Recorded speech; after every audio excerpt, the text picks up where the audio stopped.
20세기에 주로 독일에서 활동한 여러 신학자들 중에서 프리드리히 고가르텐이라는 신학자가 있습니다. 이 고가르텐이라고 하는 신학자가 아주 멋진 인생에 대한 명언을 남깁니다. 그 명언은 이런 것입니다. 인생이란 영어 4개의 전치사로 결정된다. of, for, with, by. 인생이라고 하는 것은 이 4개의 영어 전치사에 의해서 결정이 난다. 제일 처음에 나오는 전치사 of입니다. 삶의 주체지요. 내 관심이 뭐냐? 무엇에 의해서, 누구에 의해서 내 인생을 살아가느냐? 두 번째는 삶의 목적입니다. 뭘 위해서 내가 인생을 살아가느냐? 세 번째는 그 목적을 이루기 위해서 누구와 주로 함께 호흡하고 대화하느냐? 나의 동역자들이 누구냐? 제일 가까이 있는 사람들이 누구냐? 하는 삶의 관계에 대한 질문입니다. 마지막 네 번째는 by입니다. 무엇에 의해서, 어떤 삶의 수단으로 내 인생을 살아가느냐? 기도가 내 인생의 가장 중요한 수단이냐? 아니면 나를 믿는 나에 대한 믿음이냐? 아니면 속임수냐? 하는 것이죠. 여러분은 어떤 관심으로, 누구 또는 무엇에 의해서 인생의 어떤 목적을 가지고 누구와 함께 어떤 인생의 수단으로 삶을 살아가십니까? 그래서 오늘은 이 인생에 대한 궁극적인 질문을 가지고 우리가 하나님을 믿는 사람으로 나는 누구인가? 어떤 삶의 태도를 가지고 살아가는 것이 신앙인다운 삶의 태도인가 하는 것에 대해서 오늘 본문을 통해 그 해답을 한번 찾아보도록 하겠습니다. 먼저 오늘 본문 말씀은 나는 누구인가에 대해서 아주 명확하게 대답을 합니다. 너는 여호와 내 하나님의 성민이라 하는 것이 하나님의 말씀의 대답입니다. 자, 오늘 6절 말씀을 우리 다 함께 화면 보면서 읽어보겠습니다. 시작.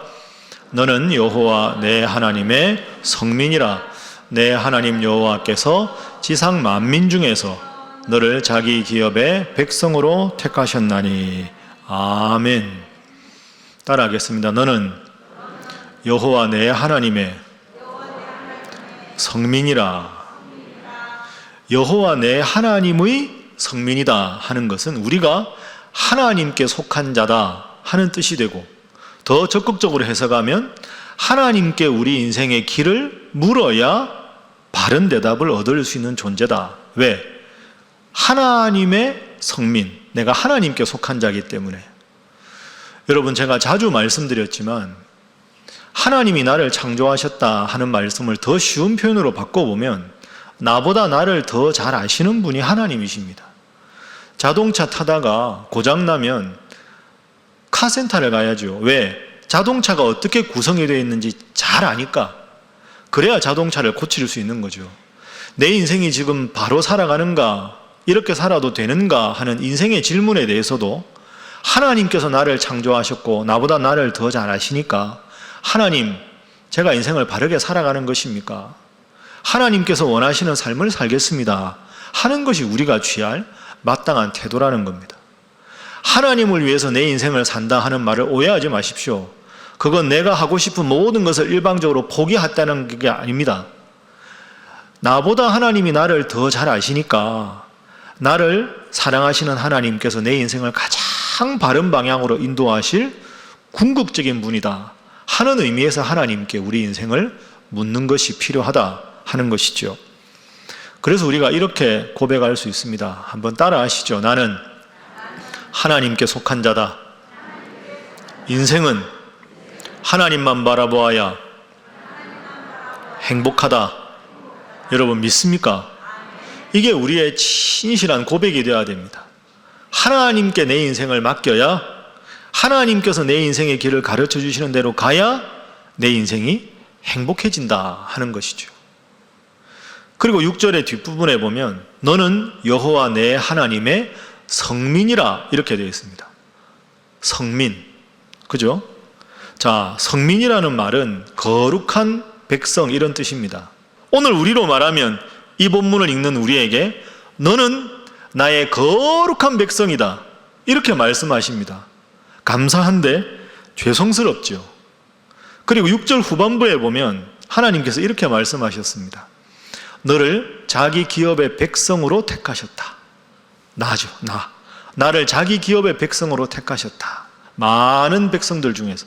저 기업이라는 단어가 히브리어로 세굴라라는 단어입니다.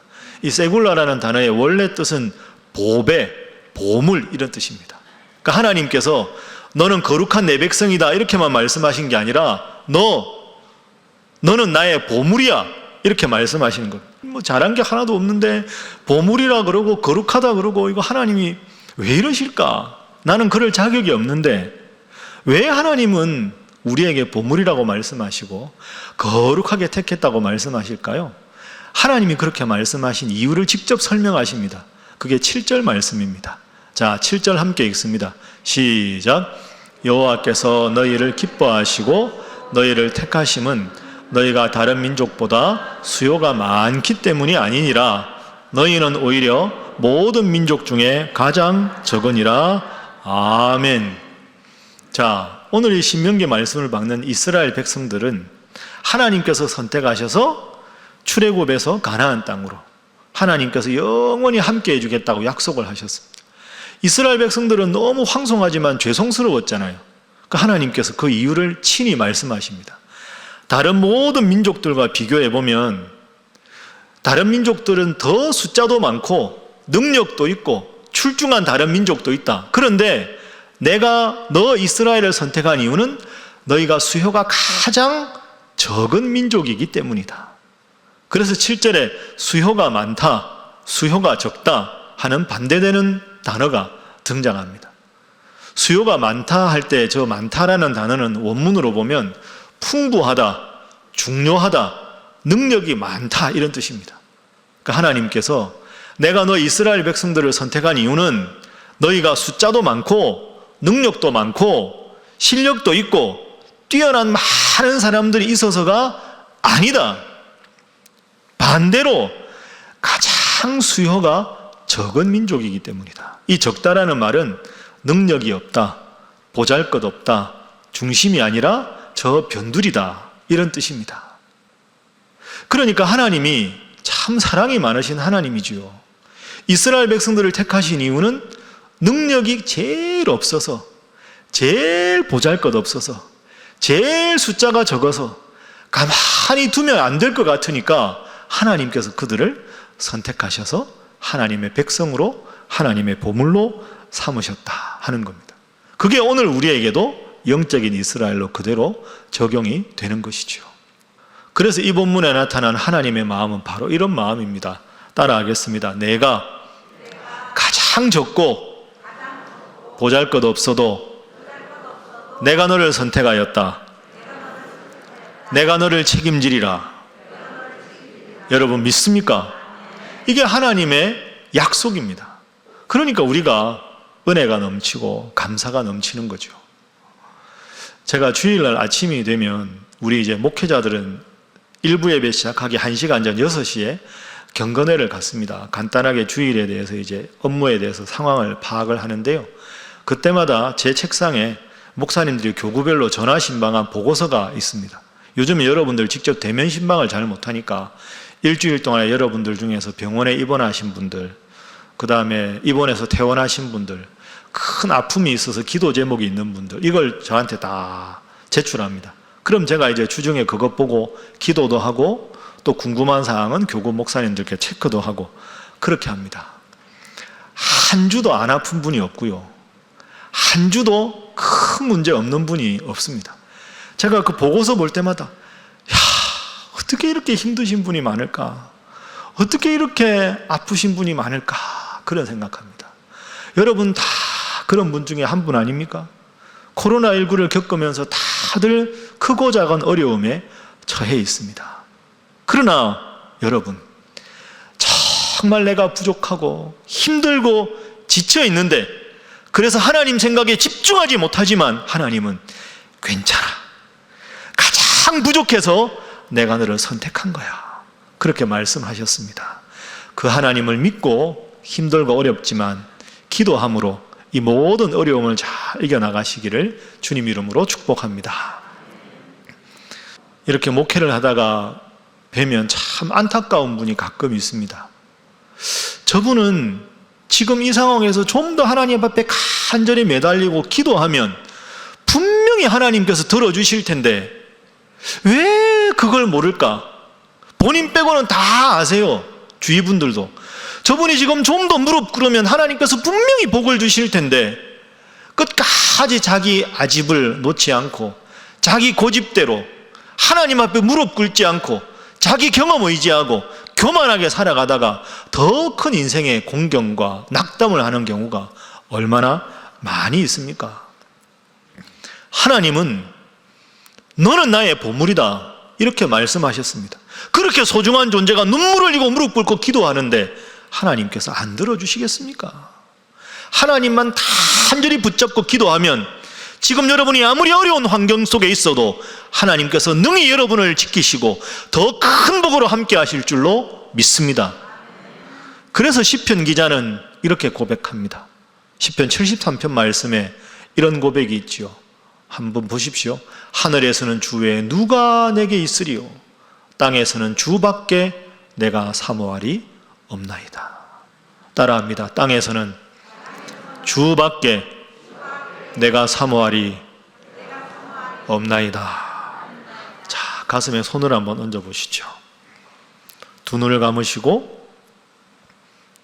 조용하게 그러나 진지하게 저를 따라하겠습니다. 하나님, 저는 적은 자입니다.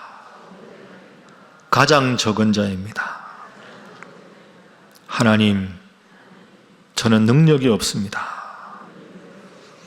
하나님, 제 도움은 하나님밖에 없습니다. 하나님, 저를 도와주옵소서. 자, 이제 눈 뜨시고요. 옆에 분들과 인사하겠습니다. 한숨 쉴 시간에 기도하시기 바랍니다. 한 번 더 할까요? 잘 하실 줄 믿습니다. 하겠습니다. 자, 힘들고 어려운데 하나님이 보물이라고도 하시고 참 세속적인데 거룩하다고도 하셨으니 참 마음이 기쁩니다. 기쁜데 마음 한켠에서는 약간 불안함이 있습니다. 저러다 하나님이 마음을 바꾸시면 어떡할까? 넌 도저히 안 되겠다. 내 미안한데 취소한다. 너는 더 이상 보물 아니다. 혹시 이러시면 어떡할까? 이런 불안함이 있죠. 하나님이 그 불안함도 아시고 오늘 본문에서 그 불안함에 대해서 분명하게 약속을 해 주셨습니다. 자, 본문 8절 말씀을 한번 보십시오. 8절 말씀 보시면 하나님이 이렇게 말씀하셨습니다. 여호와께서 다만 너희를 사랑하신다. 부족해도 너를 사랑하신다 말씀하셨고 9절 말씀에 보면 그런즉 너는 알아라 오직 너의 하나님 여호와는 하나님이신데 신실하신 하나님이시다. 여러분, 사랑이 많으신 하나님, 신실하신 하나님, 이 두 가지가 연결되는 거죠. 사랑이 많으신 신실하신 하나님. 신실하다는 뜻이 뭘까요? 신실하다는 말은 하나님 우리를 사랑하실 때 끝까지 한결같이 사랑하신다는 게 신실한 겁니다. 하나님 우리를 사랑하시다가 우리가 사는 모습이 너무 부족한 걸 보고 아 미안하다, 너는 취소다, 그게 신실한 하나님이 아니고요. 다음 주일날 와도 부족하고 1년 후에 여전히 부족하고 여전히 하나님 앞에 지극히 적은 자라도 내가 너를 사랑하기로 결심한 이상 너를 향한 내 사랑은 신실해서 절대로 변치 않을 것이다. 이것이 하나님의 신실하심입니다. 그렇습니다. 이렇게 생각해 보면 하나님 믿는 게 복음입니다. 얼마나 기쁜 일입니까? 사랑의 하나님, 신실하신 하나님. 내가 그래도 오늘도 하나님 앞에 나와서 예배 드릴 수 있고 하나님의 자녀가 된 것은 하나님의 은혜 아니면 도저히 설명할 수가 없는 것이죠. 그래서 이 은혜를 우리보다 먼저 고백한 인물이 신약 성경의 대표적인 사도 바울 아닙니까? 여러분 잘 아는 본문입니다. 고린도전서 15장에 사도 바울이 이렇게 고백합니다. 그러나 내가 나 된 것은 하나님의 은혜로 된 것이 내게 주신 그의 아내가 헛되지 아니하여 내가 모든 사도보다 더 많이 수고하였으되 내가 한 것이 아니요 오직 나와 함께 하신 뭐다? 하나님의 은혜다. 모든 것이 하나님의 은혜다. 이 고백이 여러분들에게도 평생의 고백이 되시기를 주님 이름으로 축복합니다. 지난 주간에 제가 퇴근해서 집에서 저녁을 먹고 그냥 무심히 TV를 켰는데요, 낯이 익은 스포츠 스타가 한 분이 나왔습니다. 여러분 80년대를 생각해 보면 그때는 지금보다 권투가 아주 인기가 있을 때입니다. 그죠? 세계적인 대회하고 세계적인 선수 하면 아주 TV에서 권투 선수가 인기 스타였죠. 80년대는. 그리고 생각해 보면 88년 서울 올림픽 때 우리나라 선수가 그 가벼운 체급에 플라이급에 나가서 금메달 딴 선수가 있습니다. 누군지 기억하십니까? 김광선 선수라고 88 올림픽 플라이급에서 금메달 딴 분입니다. 근데 이분이 TV 드라마에 이제 30년 이상 돼서 TV에 한번 다큐멘터리가 나왔어요. 유재석 씨랑 이런저런 대화를 하다가 유재석 씨가 이런 질문합니다. 권투 선수가 그 구름 같은 관중이 운집해 있는데 그 작은 사각의 링에 올라가서 시합할 때 얼마나 긴장되고 얼마나 떨리세요? 그 어떻게 그렇게 올라가세요? 그러니까 이 김광선 관장이 웃으면서 내 인생에 제일 긴장되고 제일 불안하고 제일 떨릴 때가 바로 그때라고.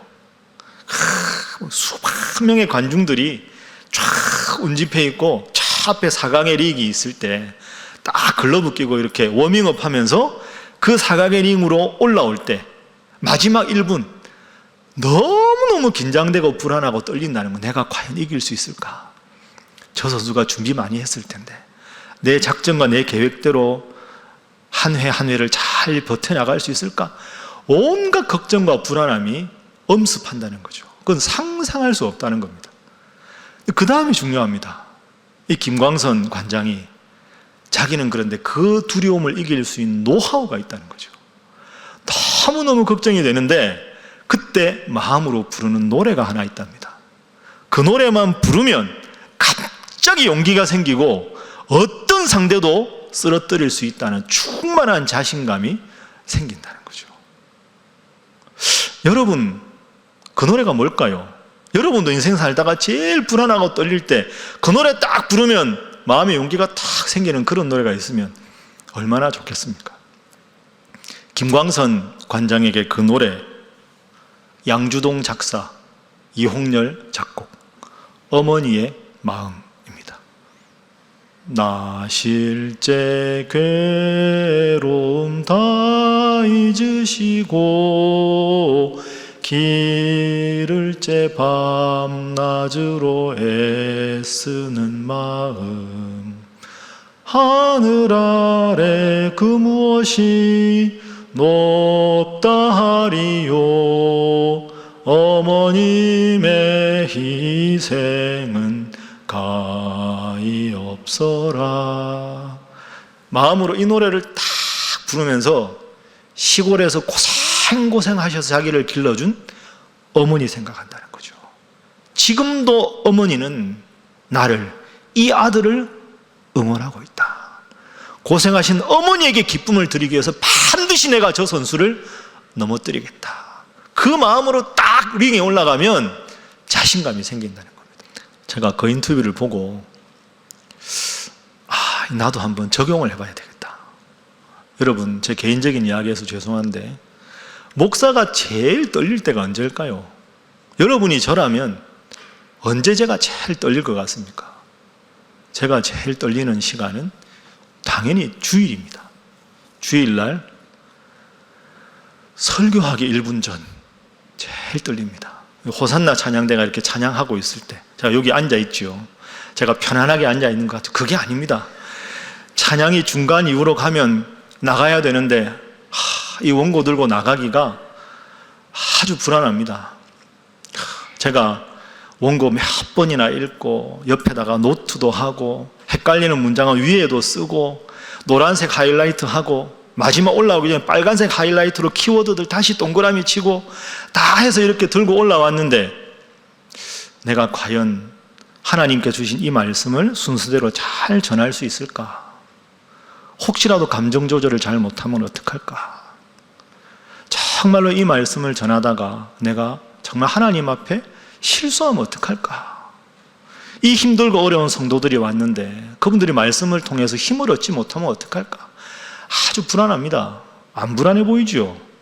입장 바꿔 생각해 보십시오. 그래서 제가 나도 노래를 하나 만들어야 되겠다. 그래서 제가 오늘 여기 앉아서 노래를 하나 부르고 왔습니다. 앞으로 이제 떨릴 때마다 이 노래를 저도 불러야 되겠다. 목사에게 노래는 찬송가겠죠. 오늘 설교 후에 여러분들과 함께 부를 곡, 그 중에 3절입니다. 여러분도 잘 아는 곡입니다. 내가 연약할수록 더욱 귀히 여기사 높은 보좌 위에서 낮은 나를 보시네. 날 사랑하심, 날 사랑하심,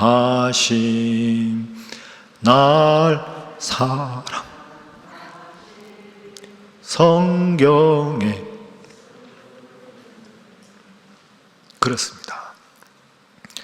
제가 목사지만 설교하러 올라올 때는 참 떨립니다. 제가 신학교 교수도 했지만 강의할 때는 떨리지 않습니다. 어떤 강의를 해도 자신 있게 올라갑니다. 설교는 하나님 말씀이라 긴장이 됩니다. 떨립니다. 하나님, 이 부족한 종이 이 위대한 하나님 말씀을 전합니다. 하나님, 저와 함께 해주십시오. 그런데 이 가사를 보십시오. 내가 연약할수록, 내가 나를 모아서 지극히 적다는 생각이 들고 내가 어떻게 이 귀한 말씀을 전할 수 있는 이 목회자가 되었냐고 스스로 너무 불안하고 괴롭고 연약한데, 하나님은 내가 연약할수록 더욱 나를 귀하게 여겨주셔서 저 하늘보다 높은 곳에서 낮은 나를 보시고 내가 나를 사랑한다, 이렇게 말씀을 해주시는 거죠. 그 말씀 때문에, 그 약속 때문에 제가 부족하지만 여러분 앞에 이렇게 설교할 수 있는 겁니다. 저는 여러분들 앞에 그래서 늘 죄송합니다. 제가 부족해서. 좀 더 훌륭한 담임 목사가, 좀 더 말씀을 잘 전하는 담임 목사가 여러분들과 함께 목회하면 여러분들이 더 큰 은혜를 받고 더 하나님을 사랑할 수 있을 텐데, 제가 너무 연약해서, 제가 너무 부족해서 하나님 앞에 참 홀로 있을 때 눈물 흘릴 때가 많이 있습니다. 사랑하는 우리 신일교회 성도 여러분, 우리는 지금 무척이나 힘든 시절을 지나고 있습니다. 환경이 힘들어지면 참 보잘것없어 보이고 그나마 했던 자신감도 상실되곤 합니다. 그런데 하나님께서 오늘 우리에게 말씀하십니다. 사랑하는 내 아들아, 사랑하는 내 딸아, 내가 너를 택한 것은 모든 사람 중에 내가 가장 적기 때문이다. 그런즉 너는 알라, 오직 너의 하나님 여호와는 하나님이시요 신실하신 하나님이시라. 내가 너를 사랑하노라. 그리고 너를 향한 내 사랑은 결코 변치 않을 것이다. 사랑하는 우리 신일교회 성도 여러분, 오늘 주신 하나님의 이 약속 꼭 마음에 명심하시고, 힘들고 어려워도, 내가 부족해도 가장 작고 가장 보잘것없어서 선택해 주신 그 하나님 사랑을 믿고 믿음으로 이 어려움을 잘 이겨나가시는 우리 성도님들 다 되시기를 주님 이름으로 축복합니다.